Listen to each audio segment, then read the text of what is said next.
দাস আপোনালোক সকলোৱে জানে যে মই কৰ্কট ৰোগত আক্ৰান্ত হৈ আছো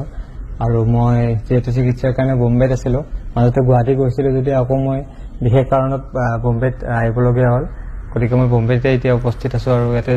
ট্ৰিটমেণ্ট চলি আছে আৰু এতিয়ালৈ মই যিমানখিনি কাম কৰিছো আপোনালোক সকলোৱে মৰম কৰিছে আশীৰ্বাদ কৰিছে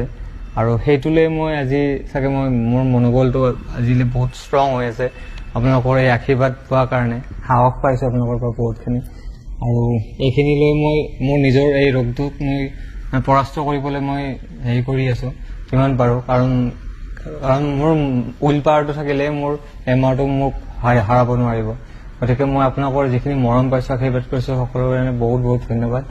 আৰু মই এই এমাৰটো হোৱাৰ আগতে মই এখন চিনেমা কৰিছিলো মোৰ যিখন শেষ চিনেমা লাষ্ট কৰিছিলো এই চিনেমাখনৰ নাম হৈছে দাদা তুমি দুষ্ট বৰ অতি সোনকালে আপোনালোকৰ মাজত আহি আছে আৰু এই চিনেমাখন হৈছে বহুত বেছি হাস্যমধুৰ আৰু ৰোমেণ্টিক হয় বহুত ভাল পাব আপোনালোকে